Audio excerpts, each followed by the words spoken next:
자, 오늘 이 시간에는 제가 예수님 만난 경험을 좀 얘기해 드리면 좋을 것 같아요. 예수님을 만났다.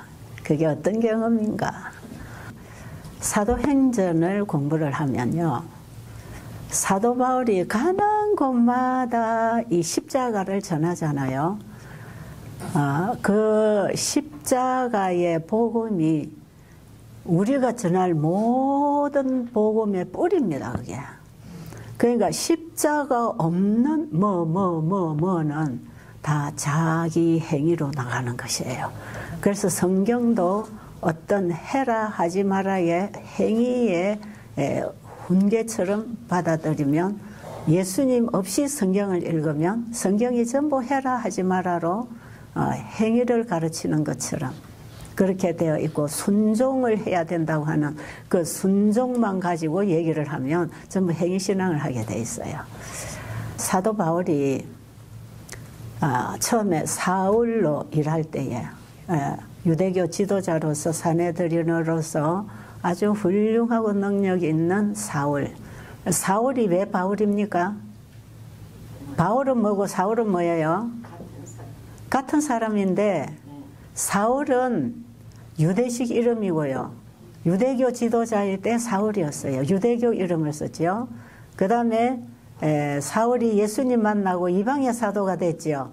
그러니까 로마식 이름이 로마에서 태어났잖아요, 바울이. 그죠? 로마 이름을 쓰는 것이죠. 바울 이름, 우리가 미국 가서 살면 미국 이름이 있고 한국 이름이 있듯이, 그렇게 같은 사람의 이름이 두 개라는 것. 그런데 이 사울이 예수 믿는 사람 잡아 죽이는 두모가 아니었습니까?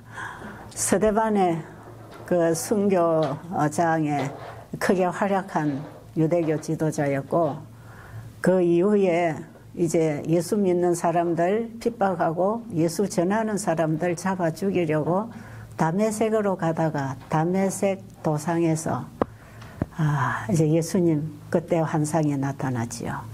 예수님 만났습니다. 그러니까 이 바울은 제자들이 목숨을 걸고 전했던 그 예수가, 그 부활하신 예수가, 제사장들이 십자가에 죽여버린, 그리고 무덤에 장사 지내버린 그 예수가 다시 살아나서 사울 앞에 환상으로 나타나서 말씀하시는 거예요. 사울아, 사울아, 네가 지금 뭐하고 있느냐? 당신이 누구신데요? 나는 네가 핍박하는 예수다. 사울이 그 음성을 듣고 얼마나 놀랬겠어요. 이제 그 빛 때문에 눈이 어두워졌다, 이런 얘기들이 있잖아요. 그럼 거기서 사울은 부활하신 예수님을 이제 거기서 환상으로 본 거예요. 제자들은 예수님 부활하신 그분과 만나서 40일을 같이 지내면서 예수님에게 배우고 먹고 함께 생활을 했잖아요. 그런데 제자들이 자기들이 3년 반 동안 함께 배우고 함께 지내고 함께 그분의 말씀을 배우고 듣고 느끼고 한 그분이 누군지를 잘 몰라서 십자가에 돌아가셨을 때에 대실망을 하고 무서워서 다락방에 모여서 자기들의 생명도 이렇게 처참하게 저런 위협을 당할 것 같으니까 얼마나 두려웠겠어요. 그런데 부활하신 예수님 다락방에 나타나셔서 너희에게 평강이 있을지어다 하면서 자신의 부활한 모습을 드러내 주셨고, 40일 동안 그분과 함께 제자들은 생활하시고, 그들이 보는 가운데 하늘로 산채로 모습을 가진 그대로 성천하셨잖아요. 그러니까 그분이 가시면서 약속하신 성령을 기다렸고, 열흘 만에 성령이 임했고, 성령이 임하니까 자기 힘으로가 아니라 성령의 힘으로 예수님을 이제 깨닫게 되고 알게 되고, 이렇게 하면서 그 예수님 안전할 수 있습니까? 예수님 만난 사람은 예수님을 증거하게 돼 있습니다. 제자들이 예수님 만났으니까 이 보세요. 옆구리에 물과 피가 다 흘러나왔다는 것은요 확실하게 죽은 증거거든요. 그런데 그분이 부활하셔서 살아나셨단 말이에요. 그리고 하늘로 가셨단 말이에요. 그리고 예수님 다시 오시겠다고 약속하시고 가시면서 내가 가면 너에게 성령을 보내주겠다고 말씀하셨고 성령이 임하셨어요. 예수님 말씀하신 대로 됐지요. 그러니까 이 사도들은요 목숨을 걸고도 예수님을 전할 수 있는 힘이 생겼어요. 그렇죠? 너무 확실하니까. 확실하면 목에 칼이 들어와도 확실한 말을 해야 되는 것이라. 비겁하게 그냥 누가 나를 위협하면 슬슬슬 꽁무니나 빼고 이렇게 우유부단한 사람은 하나님이 좋아 안 하신다는 것이에요. 제자들이 얼마나 적극적으로 이 복음을 전했습니까? 그러나 예수님을 모르는 사람들은 그들을 이해를 못해서 죽이고 핍박했잖아요. 그런데 사울이 다메섹 도상에서 환상 가운데 나타난 예수님을 보았고, 그리고 조금 전에 제자 중에 누가 제일 먼저 순교당했지요? 응? 그 스데반 집사가 순교당할 때 그 돌에 맞아 죽으면서도 하늘을 향해서 내가 하나님 보좌 우편에 서신 예수 그리스도를 보노라고 한 그 예수를 지금 사울은 환상 가운데서 그 예수를 보는 것이에요. 기절하는 거지요.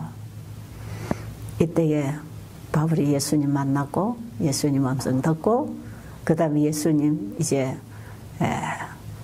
아라비아로 가서 3년 동안 사람을 떠나고 하나님과만 독대할 수 있는 조용한 장소에 가서 하나님께로부터 많은 계시를 받았을 때 예수님을 통해서 우리 인류를 구원하시겠다는 것, 이 구속의 경륜에 대한 그림을 다 계시로 받았어요. 그러니까 바울이 본 예수님이 그들이 구약 성경에서 읽고 공부하고 오시겠다고 약속하신 그 메시아였다는 것이 확실하니까 바울도 목숨 걸었잖아요. 그렇죠? 우리가 확실히 알면 확실히 사는 것이고 확실히 전하는 것이에요. 그래서 복음은 애매모호하게 전하는 게 아닙니다.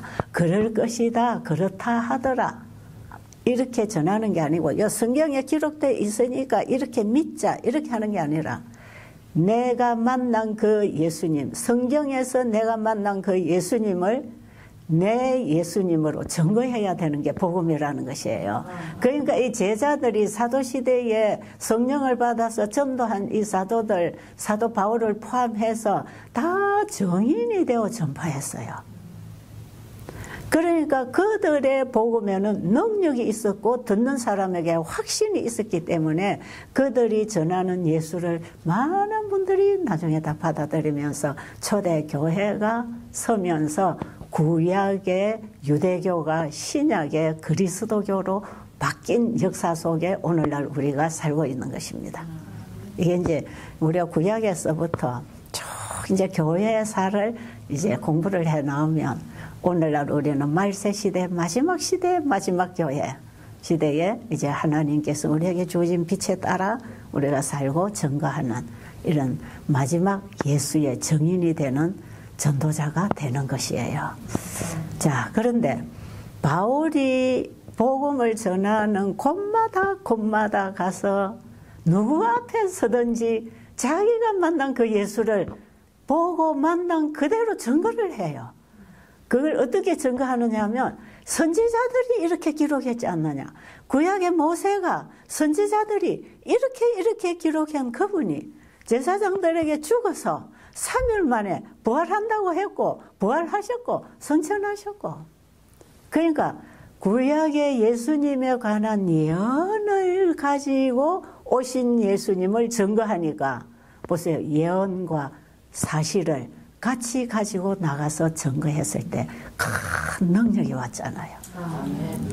지금 우리가 예언 공부하고 있는데 예언은 미리 앞으로 이루어질 일을 미리 기록한 것인데 역사는 이루어진 사실을 기록해 놨단 말이죠. 그러니까 우리는 예언과 역사를 같이 우리가 들고 나가서 이 성경의 그 오묘한 예언들을 증거해서 풀어나가야 되는 게 예언 공부거든요. 그래야 확실할 거 아닙니까? 저는 그렇게 공부를 해가지고 확실하게 성경이 사실이라는 걸 믿었다 그랬죠. 그런데 예수님을 전할 때도 이 제자들이나 사도들이 구약의 선지자들을 통해서 미리 말씀하신 그분이 그대로 그 때가 되니까 그런 모양으로 여자의 몸으로 오셔서 이렇게 해서 십자가에 죽고 3일 만에 부활하셨다. 그가 우리가 기다리던 메시아다. 그런데 유대 제사장 너희들이 죽였다. 그러니 회개하고 다시 돌아오면 너희들도 우리처럼 성령을 받게 된다. 너무나 명확하게 전했을 때 바울은 가는 곳마다 자기가 만난 예수님을 항상 옛것으로 가슴속에 담고 지금 그들에게 필요한 기별들을 새 것으로 풀어서 나누어주는. 그래서 예수님을 만나고 그분을 내 안에 영접해서 그분이 내 안에 나와 함께 계신다면 그 예수님 안에서 배운 진리를 성경에서부터 읽어서 같이 깨닫습니다. 그러니까 예수 안에서 배우는 그 진리가 하나님에 대한 사랑이에요. 그 사랑이 역사할 때, 그분의 사랑을 만날 때, 그분의 마음을 가졌을 때 그분이 하신 말씀이 뭔지 깨닫게 될 거 아니겠어요? 그래서 성경이 줄줄줄줄 열리는 것이에요. 그래서 이 바울이 나가서 전할 때에 예수님 만난 그 뜨거운 사랑이 그 안에 역사했기 때문에 그가 예수님을 증거해서 전파할 때에 구약의 성경들을 가지고 풀어서 가르치는 것이 너무나 확실했고 확실한 증거로서 전파가 됐던 것이죠. 그래서 제가 사도행전을 공부를 하고 이제 제가 사도행전에 그 설명해 놓은 책하고 같이 제가 공부를 하고 제가 이걸 58강의를 다 우리 바이블 브릿지에 지금 홈페이지에 뭡니까? 유튜브에 이 강의가 다 지금 나가 있어요. 사도행전 이거 1장부터 58장까지 사도행전 전체를 제가 강의를 하면서 말씀을 제가 굉장히 깊이 보게 되고 깨닫게 됐을 때 딱 하나입니다. 사도행전의 대부분은요, 베드로 얘기 초반부에 조금 나오고요. 그냥 전부 바울의 행전입니다, 그게.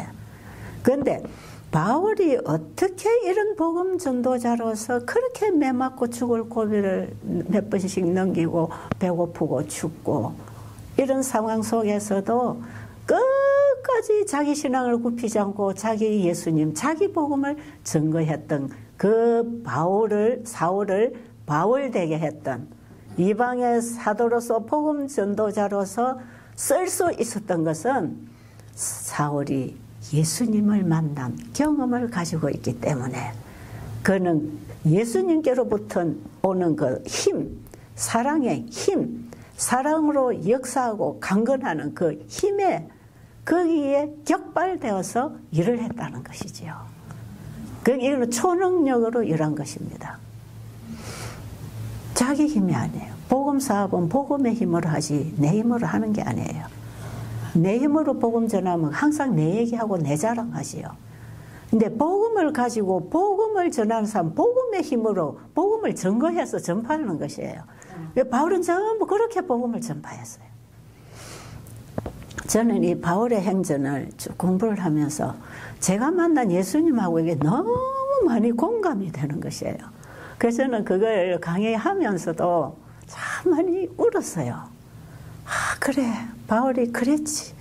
바울이 이렇게 예수님 사랑을 가슴에 담았으니 이 말을 안 할 수가 없지. 사실은 바울이 신약 성경에 쓴 편지서들은 거의 다 바울의 감정이에요. 그게 자기가 예수님 만나서 어떻게 예수님을 전하는지 어떻게 일을 했는지 그가 어떻게 영혼들을 사랑했는지 그랬기 때문에 어떻게 그들에게 전해야 됐든지 이런 자기 감정이 신약 성경의 바울의 편지서가 전부 그런 것이에요.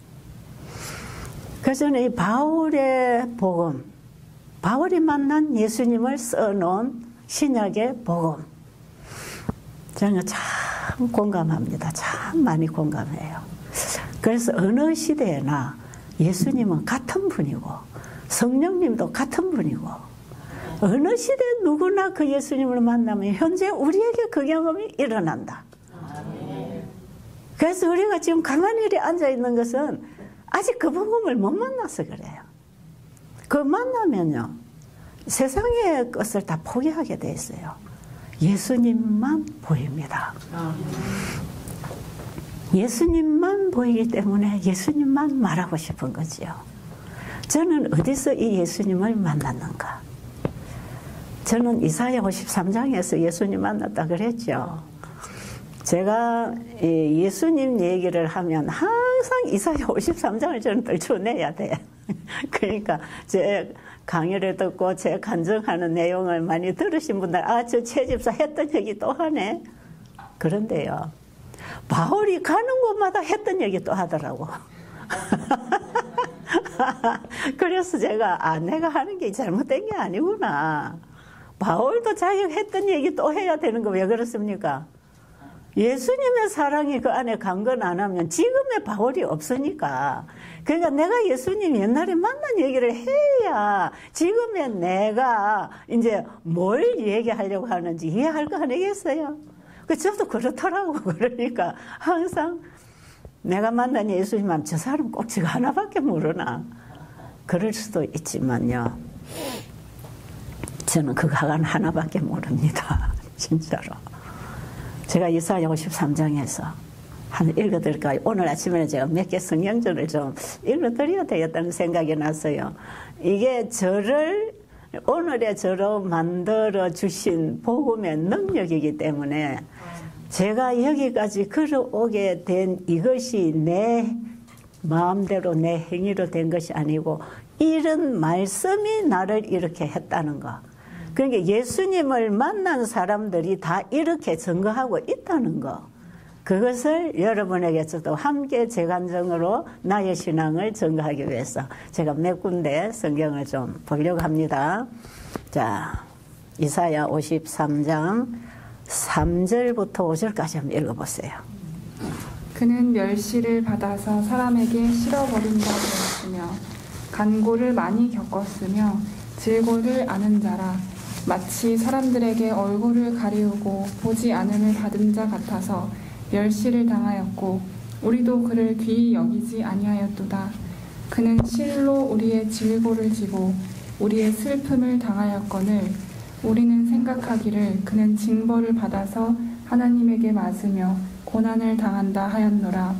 그가 찔림은 우리의 허물을 인함이요 그가 상함은 우리의 죄악을 인함이라. 그가 징계를 받음으로 우리가 평화를 누리고 그가 채찍에 맞음으로 우리가 나음을 입었도다. 아멘. 여러분, 이 말씀은 그동안에 교회를 오래 다니신 분들은 다 외우는 말씀이고 너무나 많이 들은 말씀이고 읽은 말씀이죠. 예수님이 이 땅에 오셔서 대우받지 못하셨지요. 참 멸시와 천대와 오해와 죽음까지를 당하신 것은 나의 것을 그분이 가지고 가셨다. 제가 이걸 알게 됐죠. 여러분, 거기 5절에 뭐라고 돼 있죠? 그가 찔림은 우리의 허물 때문이라. 근데 여러분, 이걸 우리로 읽어가지고는요, 절대로 예수님이 나의 개인의 구주가 안 되더라고. 그러니까 요한복음 3장 16절이 하나님이 세상을 구원하려고 아들을 보내주신 그 세상을 하고 읽으면 항상 그거는 나하고 관계는 있겠지만 별로 와 닿는 게 없어요. 그런데 요한복음 3장 16절도 하나님이 나를 구원하려고 아들을 보내주셨다. 그러면 그 예수님은 나의 개인을 구원하기 위한 구주가 되시는 것이지요. 그렇게 믿어야 됩니다. 우리는 그렇게 나의 개인의 구주로 믿어야 돼요. 자, 지금 이 말씀 읽은 5절에서도 그가 찔림은 그가 채찍에 맞으시면, 그가 저주를 당하시고 그가 죽으시면 우리의 허물, 우리의 죄 그렇게 읽고 있지만 우리 각자는 나의 죄, 나의 허물, 내가 받아야 할 곤욕과 오해와 죽음을 그분이 대신 당하셨다.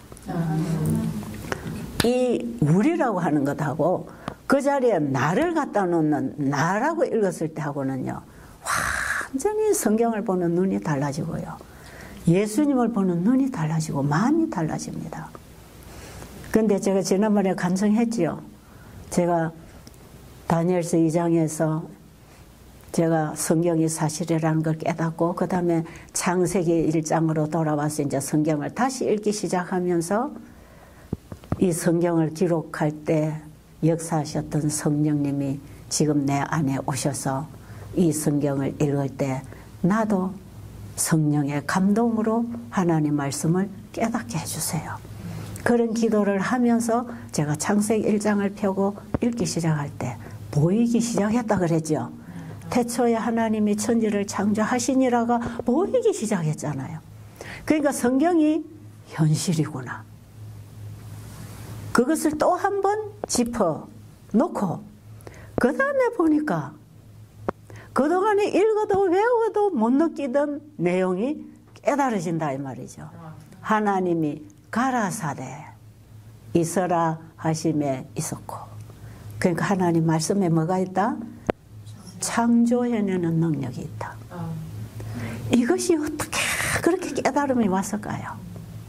저는 이런 진리가 하나하나 내 머리 내리 속에서 이 깨달음이 올 때 빛이 반짝반짝 뭐가 들어오는 것 같아. 어두운데 빛이 반짝반짝 비쳐서 그게 보이는 것처럼. 아, 세상을 창조하신 하나님은 말씀만 하시니까 만들어졌나 봤구나. 그랬기 때문에 이 우주 세계와 함께 지구가 존재하는 것이 가능했구나. 안 그러면 누가 이런 것을 만들었겠습니까? 어떻게 이런 게 존재하게 됐겠어요? 그런데 이것을 다 만드신 분이 하나님 창조주라고 하는데 그분은 말씀만 하면 나와버렸다. 그래서 가능하구나. 그렇죠? 말씀은 자기 생각을 표현하는 거 아닙니까? 그럼 사람은 이런 거 저런 거 생각은 얼마든지 할 수 있지만 말했다고 만들어져 나오는 게 아니거든. 그런데 하나님은 그 많은 생각, 그 능력을 가지신 그분의 생각이 그냥 말씀하면 다 나와버리는데, 그러니까 이 우주를 포함한 지구는 전부 다 하나님의 생각 속에 품고 있었던 그분의 생각입니다. 그렇죠? 그분의 마음대로 됐단 말이에요. 하나님은 마음대로 하시는 분이라. 이야, 마음대로 하시는 분은 하나님밖에 없어. 우리는 내 마음대로 하면 안 됩니다. 마음대로 안 돼요. 거기서 제가 하나님이 말씀하시니 그대로 된다. 이제 여기에 또 하나 딱 꽂혔잖아요. 또 확신이 왔죠. 아, 성경은 사실이고 이 모든 사실은 말씀으로 이루어졌구나. 여기서부터 막 빛이 쫙 들어오니까 성경을 읽는 게 어찌 그리 재미있을까요? 이제 그때부터는. 그래가지고 성경을 쫙 읽어 나가는데, 아, 그렇지. 이래서 노아 홍수가 일어났고, 이래서 이제 노아로부터 시작해서 새 아들을 통해서 이 지구 역사의 인류가 이제 존재하게 됐고, 이렇게 해서 이스라엘 민족이 탄생하게 됐고, 어쩌고 저쩌고. 이제 읽는 거 아니겠어요? 그런데요, 이사야 53장을 딱 읽는데요, 어디에서 제가 눈이 떠졌냐면 그 5절입니다. 5절. 뭐 이사야 53장 다 또 아는 내용이라. 그런데 읽어도 그냥 읽어지겠지. 아, 이게 사실이지. 이제 이러고 다 읽는 거예요. 성경을 읽을 때. 이게 다 사실이지. 내가 이해를 못해도 이건 사실이야. 무조건 사실이야. 그렇죠? 지나간 역사도 사실이고 앞으로 될 것도 그대로 될 거니까 성경은 다 참말밖에 없어. 하나님 마음이니까 그대로 될 거야. 이런 믿음을 가지고 성경을 읽어 나가는데, 그가 찔림은 우리의 죄악 때문이라 하는데 제가 거기 딱 꽂혔어요. 저는 그 당시에 너무 하나님 알고 싶어서 잘한다는 설교, 좋은 집회는 다 쫓아다니면서 좋은 잘 가르치는 사람한테 공부도 몇 개월씩 해보면서 정말 저는 진리를 바로잡고 싶어서 헤맸는데, 제가 이사야 53장에서 예수님이 나 때문에 오셨고 이 세상에 나 혼자만 있어도 나를 위해서 십자가에 죽어주실 분이라는 거 아닙니까?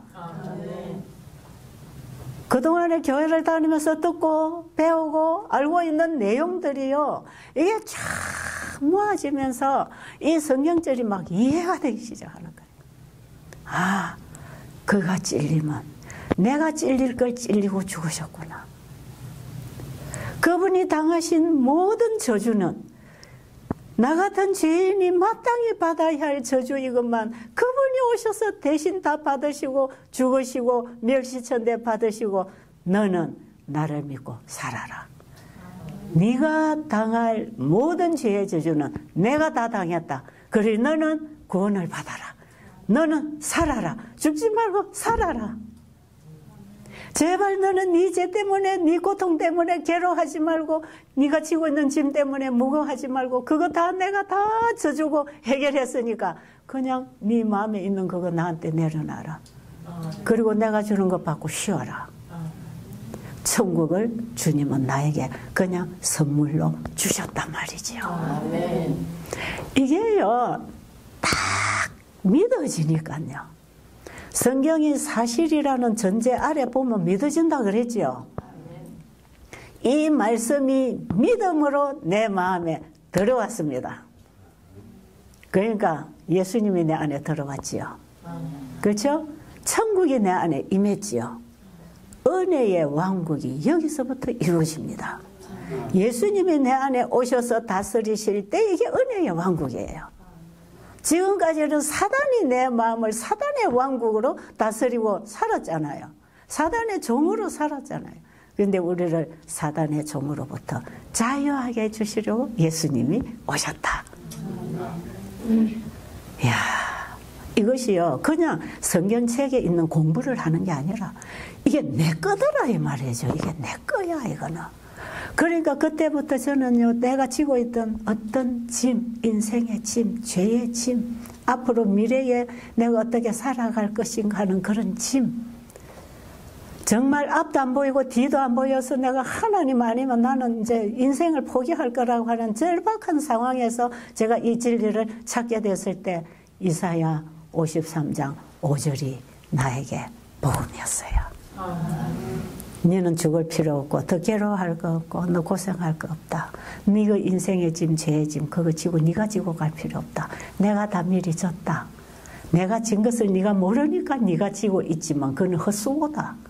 그러니 나에게다 지금이라도 내려놔라. 그리고 내가 주는 선물을 받아라. 천국을 받아라. 예수님은 우리의 가난함과 저주를 그분이 짊어지신 것은 그분의 부요함을 우리에게 주시려고. 예수님을 내 안에 영접하면 마음의 부자가 됩니다. 왜요? 천국을 받았으니까. 천국이 보이니까. 죄에 대해서 죄책감이 있겠어요? 갈등이 오겠어요? 예수님이 이걸 다 지고 가시고 십자가에 죽으셨다는데 왜 내가 또 내 걸 지려고 그래? 응? 내 짐을 그분이 다 져주셨다는데 왜 그걸 안 믿고 내가 내 짐을 지려고 그래? 이거 짐은 내가 쓰러져 죽는데. 그러니까 이 이사야 53장이 나에게는요, 요한복음 3장 16절하고 다 이제 신약 성경의 복음이 연결이 되면서 이 말씀이 그냥 나에게 딱 오니까 얼마나 감사하고 감동이 오고. 여러분, 저는 그날요, 제가 아침밥을 먹고 조그마한 제 기도방에 상을 하나 갖다 놓고 방석을 깔고 상호에 성경을 놓고 앉아서 제가 집중적으로 성경 공부를 하기 시작했던 것이거든요. 그때에 제가 하루 종일 그 자리에 꿇어 앉았어요. 이사야 53장 이거 딱 펴놓고요. 하루 종일 울었어요. 그러면서 예수님 감사합니다. 예수님 감사합니다. 어떻게 나 같은 죄인을 구원하시려고 우주를 창조하신 하나님이 나와 같은 나를 구원하려고 나와 똑같은 인간이 되어 오셔서 내가 걸어가야 할 길, 내가 져야 할 짐을 주님이 대신 다 져주셨습니까? 어떻게 이런 일이 있을 수가 있습니까? 그걸요, 저는 그냥 말로 감사합니다. 이것만으로는요, 절대로 표현이 다 안 된다는 걸 알았어요. 그래서 제가 그때 성령님께 기도했어요. 성령님은 지금 제 마음을 아시죠? 제가 제 말로, 나의 언어로 표현할 수 없는 제 가슴을 성령님은 아시죠? 왜? 성령님께서 내 가슴에 이 감동을 주셨으니까.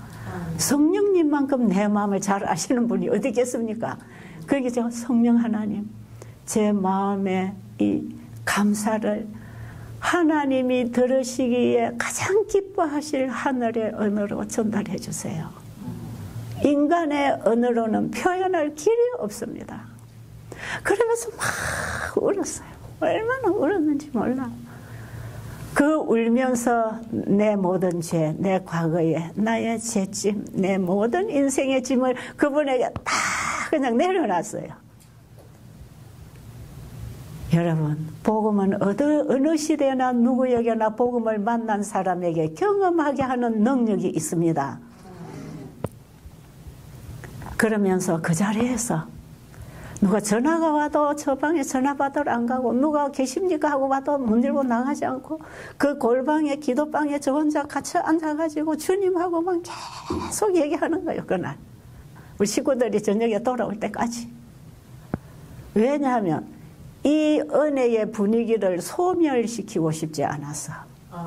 이걸 내 마음에 되새겨서 이것이 내 마음의 판에 새겨져서 그게 내 생각이 되고 내 말이 되고 싶어서, 그걸 누군가가 뭔가가 와서 이걸 뺏어가 버릴까 봐 제가 아무도 안 만나고 전화도 안 받고 그 예수님만 쳐다봤어요.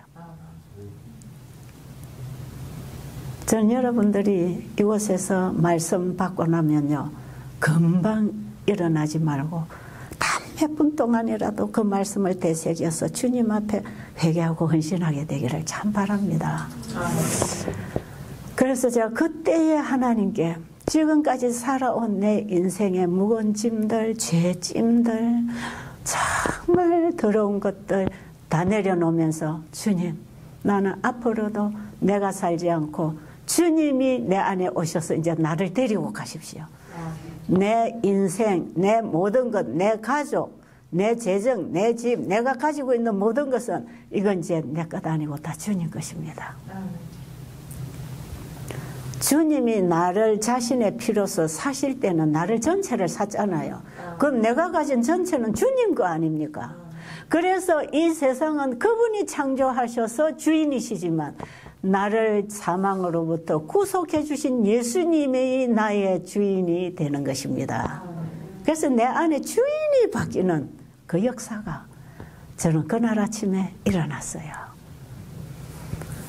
그건 저는 항상 제가 복음을 전할 때, 복음의 능력을 증거할 때, 저는 이사야 53장에 그날의 내 경험을 항상 얘기를 하면서, 그 이후로부터 내가 그 사랑에 강건되어서 이렇게 일할 수 있었고 살아올 수 있었다는 것. 여러분, 예수님이 마태복음 13장에서 제자들 앉혀놓고 비유로서 천국 복음을 다 가르쳐 주시고, 나중에 13장 52절에 가면 제자들에게 사명 줍니다. 자, 너희들 내 말 잘 알아들었지? 그러므로 천국의 복음을 가진 제자들은 이렇게 복음을 전하는 거야. 가르쳐 주신 게 마태복음 13장 52절 맞겠지요? 제 기억에. 자, 제가 지금 직접 안 보니까 조금 절수가 틀릴 수 있지만 여러분이 나중에 확인하면 그 옆에 아마 있을 거예요. 그게 뭐라고 하셨냐 하면, 그러므로 천국의 제자된 서기관마다 마치 주인이 곳간에서 옛것과, 맞습니까? 옛것과 새것을 꺼내서 손님에게 대접하는 것처럼 이 천국 복음이신 예수님을 마음에 영접해야 제자가 되는 것이고, 그게 나의 복음을 가지는 것이고, 그 예수님을 제자들의 마음 곳간에다가 모셔드리면, 우리가 복음을 전할 때 마치 집주인이 손님이 오면 곳간에 가서 옛것 새것을 다 꺼내갖고 맛있게 해서 대접하는 것처럼, 너희 안에 너희 마음 곳간에 옛것과 새것을 항상 가지고 있어야 한다. 그 옛것은 예수님을 만난 경험입니다. 새로워진 마음입니다. 새 마음입니다. 그 마음 안에 예수 안에 있는 진리로 가르침을 받을 때 성경의 진리가 깨우쳐진다 이 말이에요. 그러니까 예수님 안에서 날마다 오는 빛 가운데 살아가면서 그것을 함께 전하라는 거 아닙니까? 그 지금도 빛이 온다 이 말이에요. 어제 아침에 강의하고 나가니까 목사님이 집사님은 처음보다 더 점점 말씀이 은혜스러워지네요. 어째서 그렇습니까? 그래서 이거 뭐라 합니까? 날마다 빛이 온다고요. 오늘 아침에도 강단했으면 어제까지 못 깨달았던 게 지금 와서 전해주는 게 많단 말이에요. 그게 빛이 자꾸 오게 돼 있어요. 예수님 안에서 빛이 점점 밝아지고 넓어지고 정오의 태양처럼 빛이 밝아지게 돼 있는 것이라. 그러니까 날마다 옛것과 새것을 꺼내주라는 거 아닙니까? 저는 지금 예수님 제자 일을 하고 있는 것이라. 맞나요? 저는 그렇게 저를 생각하고 있지요. 뭐 다른 사람 믿거나 말거나. 어쨌든 저는 그런데 어쩝니까? 그래서 최 집사 맨날 하는 소리 또 하네 하는 사람도 있고, 자기가 거듭나서 빛대로 빛을 찾아가는 사람들은 날마다 들어도 저는 새로운 복음이다 그런 사람이 있어. 그래서 자기가 거듭난 경험, 예수님 만난 경험 없는 사람, 아이고 최 집사 나 옛날에 뭐 테이프 많이 들었어. 그럼 그 사람 집회 나 많이 가봤어. 베드레도 갔다 와서 나가 아는 거야. 그러지만 마음이 거듭나서 예수 안에서 날마다 배우고 성장하는 그리스도인들은 그렇게 말 안 해요. 자기들의 경험하고 오는 빛들이 같이 공감이 되기 때문에 오늘 또 새로운 게 들어온다 이 말이야. 새로운. 그래서 저와 같이 따라다니는 사람들, 옆에 도와주는 사람들이 있잖아요. 나 그분들이 좀 지겹지 않을까 싶어가지고 맨날 또 듣는 소리 또 들어야 되는데 이 사람들에게 좀 미안하단 말이에요. 그런데 이분들이 딱 나와서 뭐라고 하는지 아세요? 야, 오늘 또 내가 또 깨달았네. 매일 들은데 매일 새로운 게 나온다는 거라. 저도 그런데 그러면 듣는 사람도 그래야 될 거 아닙니까? 그래서 옛것과 새것을 나눠주는 게 제자들입니다. 복음을 가진 자는 그렇게 한다는 것이에요.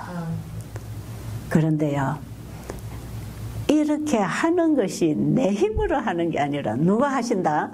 내 안에 그리스도가 하시는 것이라. 이렇게 일하고 살아가는 사람들이 새로운 피조물이 된 사람들이라는 거예요. 자, 읽어드릴게요. 한번 찾아보세요.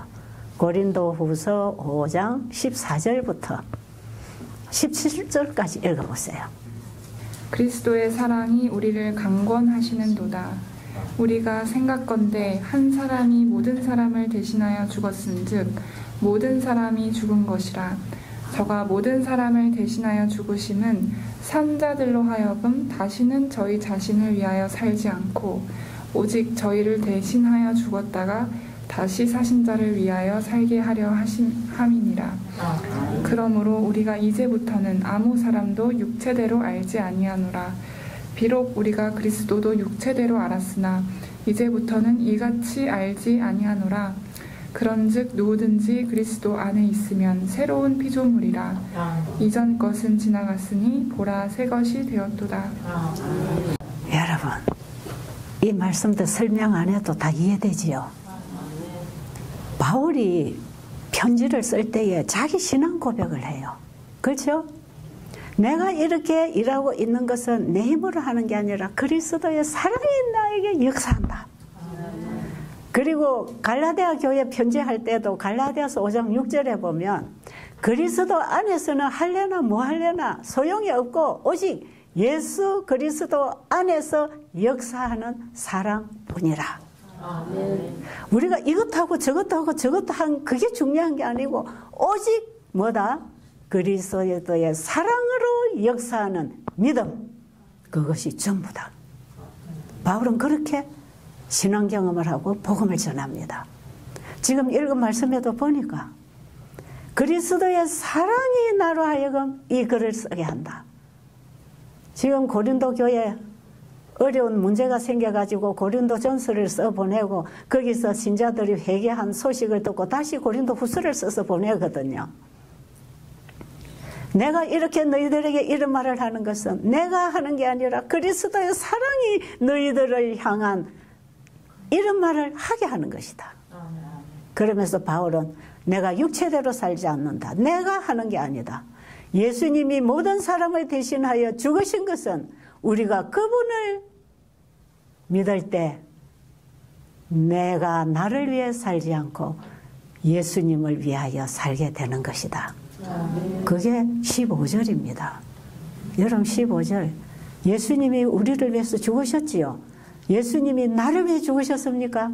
나를 위해 죽으신 그 사실을 믿는 사람들은 이제 이후로 나를 위해 살지 않고 누구를 위해 산다? 나를 위하여 죽었다가 다시 사신 그분을 위해서 사는 것이라. 그렇게 되는 거라니까요. 이렇게 사는 사람들은 육체대로 살지 않고 사람들을 육체대로 보지 않아요. 온 세상 사람을 구원받아야 영혼으로 봅니다. 그러니까 세상을 보는 눈이 달라진다니까요. 가치관이 달라진다니까요. 그래서 내가 이 베델 수양원을 제가 눈이 어두워져서 이제 못하게 될 때 제가 우리 딸 보고 그랬어요. 제가 평상시에 이제 하던 말이 있어요. 이 사업을 하려면 베델에 오는 환자들이 환자로 보이지 않고 영혼으로 보여야 이 일을 할 수 있다. 제가 그걸 수시로 가르쳤어요. 그런데 우리 딸이 마지막에 베델을 놓게 될 때 자, 너 할 수 있냐? 받을래? 아니면 복음 가진 자가 이 일을 해야 된다. 그래서 제가 결정하라고 했을 때 우리 딸이 뭘 했냐면 나는 여기 오는 환자들이요 아직 환자로 보여요. 영혼으로 보이지 않아요. 그래서 난 못하겠어요. 그래서 내려놓은 것이에요. 여러분, 예수님이 내 안에 영접되면요. 세상 사람들이 사람으로 그냥 보이는 게 아니야. 구원받아야 할 영혼으로 보이니까. 내 집에 오는 손님이건 나가서 만나건 어디서 만나든 저 영혼에게 복음을 전해줘야 되겠다는 사랑이 역사하는 것입니다. 그래서 모든 걸 다 바쳐서 내 목숨까지 다 바쳐서 영혼을 보고 뛰어갈 수 있단 말이죠. 그래서 예수님께 부름받은 군사들은 사사로운 일에 얽매이지 않는 사람들, 예수님의 사랑에 이끌려서 일하는 사람들이 예수님이 부르신 군사들이라는 거예요. 예수님을 내 안에 영접하면 예수 안에 있는 진리로 가르침을 받는다는 말씀. 와서 한번 읽어보세요. 에베소서 4장 21절부터 한번 읽어보세요.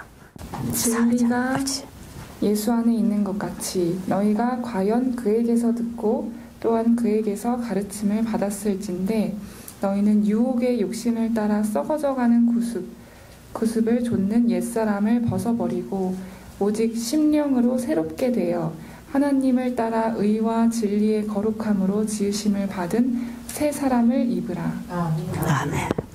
지금까지 제가 말씀드린 내용이 또 여기도 함축되어 있지요. 자, 진리가 누구 안에 있다? 예수님이 진리입니다. 내가 곧 길이요 진리요 생명이라. 그리고 예수님이 요한복음 17장의 마지막 기도, 겟세마네 동산에 올라가시기 전에 바로 마지막 기도하실 때 저희를 진리로 거룩하게 하옵소서. 아버지의 말씀은 진리니이다 할 때에 말씀이 육신으로 이 땅에 오신 예수님이 진리고 진리는 하나님의 말씀입니다. 그러니까 우리는 하나님 말씀하고 예수님을 같이 보자 이 말이죠. 그렇죠?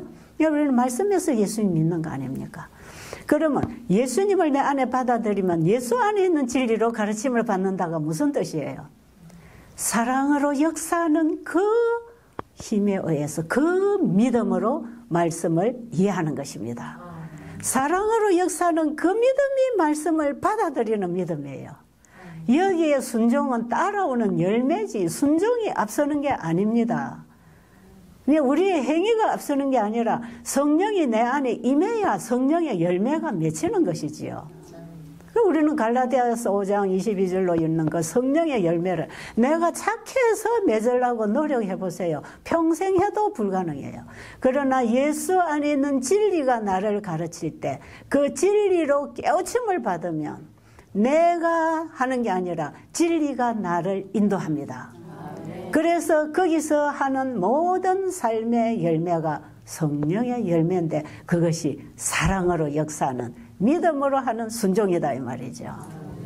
이렇게 사는 사람은 옛 구습을 쫓던 육신은 옛 것은 점점 벗어버리고 새로운 사람으로 자라나는 거 아닙니까? 이렇게 하는데도 불구하고 내 육신에 속한 것들이 나와요 안 나와요? 나와요. 왜? 아직 내 안에 거듭난 내가 있고 육신을 입고 있는 내가 있기 때문에 항상 선악의 대쟁투는 우리 안에서 벌어지고 있고 지금도 선악의 대쟁투는 끝나지 않았다. 그러니 아직도 공사 중. 그러니 여러분 우리 안에 예수 믿고 거듭났다고 간증하고 예수님 사랑했었더니 또 그 고함 지르네 또 화내네. 여러분 그러지 마십시오. 아직도 바울이 로마서 7장에 보면 그가 원하지 않는 육신에 속한 죄가 나를 사로잡아 오는 것을 보는도다.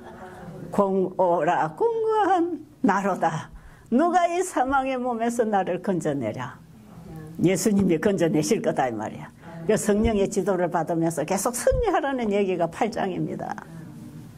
그러나 아직도 우리가 육신을 입고 있는 동안에는 아직도 기분도 상하고 화도 나고 조금만 상처도 주고 조금 이기심도 튀어나오고 그런 거 있단 말이죠. 그거 지금 없으면요 그 행위주의 완전주의가 되는 것입니다. 이것은 우리가 육이 죽을 때 없어집니다. 그리고 우리가 예수님의 생명으로 다시 부활해서 신령한 몸을 입고 예수님 만난 그때에 영화롭게 되는데 그때에는 죄의 몸은 벗어버렸기 때문에 이제는 사랑만 존재합니다. 그래야 사랑이신 하나님과 영원히 하나로 살 거 아니겠습니까? 이렇게 해서 우리가 하늘 백성이 되는 것이에요. 오늘 가슴이 너무 벅차지 않으세요? 저는 이 예수님 전화하면 내가 신이 나 죽겠어. 이 예수님을 전할 때에 들을 수 있는 여러분이 계셔서 저는 너무 행복합니다. 우리 함께 그 예수님 만나고 예수님이 이끌어 가시는 대로 따라갑시다. 그래서 우리 하늘에서 영원히 함께 살게 되는 여러분과 제가 되기를 간절히 바랍니다.